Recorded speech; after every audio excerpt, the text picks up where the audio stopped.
আসসালামু আলাইকুম এভরিওয়ান, সবাই কেমন আছেন? আশা করি সবাই ভালো আছেন। তো তাহমিদ এসেছে ঢাকায় বেড়াতে এবং অনেকদিন পরে ওর সাথে দেখা।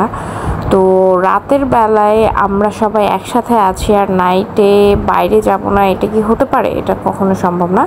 আর রিসেন্টলি আমাদের সবার একটা নতুন ফিক্সড জায়গা হয়েছে যে আমরা ব্যাচেলার্স এক্সপ্রেসে যাওয়া শুরু করেছি। আমরা লাস্ট কিছুদিন আগে ব্যাচেলার্স এক্সপ্রেসে গিয়েছিলাম, তার কিছুদিন আগেও গিয়েছিলাম।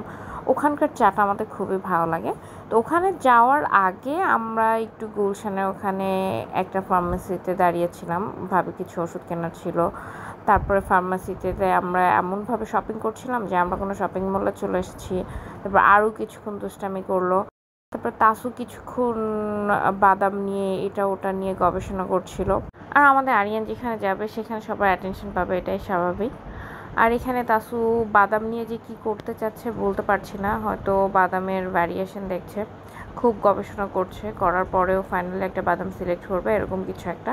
তারপর ওখান থেকে আমরা আমাদের কেনাকাটা শেষ হয়ে গেলে আমরা ব্যাচেলার এক্সপ্রেসের উদ্দেশ্যে রওনা দিলাম। তারপরে আশপাশ রাত 1টা-2টার পরে বের হলে ঢাকার যে দৃশ্যটা দেখা যায় এটা খুবই রেয়ার, যেটা সকালবেলায় কখনোই দেখা যায় না। আশপাশ খুবই নীরব থাকে, কিন্তু তারপরও আজকে একটু জ্যাম ছিল, মানে একটু লোকজন ছিল, কিন্তু তুলনামূলক অনেক আশপাশ ফাঁকা থাকে। আর জ্যাম অনেকটা বলতে পারে যে জ্যাম ছাড়া ঢাকা। জি, এইভাবে আমরা গল্প করতে করতে আস্তে আস্তে ব্যাচেলার এক্সপ্রেসের দিকে পৌঁছে গেলাম। তারপর ব্যাচেলার এক্সপ্রেসে যে আমরা ফার্স্টে মেনু দেখলাম এবং মেনু নিয়ে খুব আলোচনা গবেষণা চলছিল যে কী খাওয়া যায় কী খাওয়া যায়, কেন রাতের বেলায় তো অনেক হেভি খাওয়ার, কেউই খাবো না। তারপরে আলোচনা করার পরে ভাইয়াদের কাছে শোনা হলো যে তারা কী খেতে চায়। ভাইয়া ভাবি গাড়িতে ছিল, আমি আর তাহমিদ নিচে নেমেছিলাম।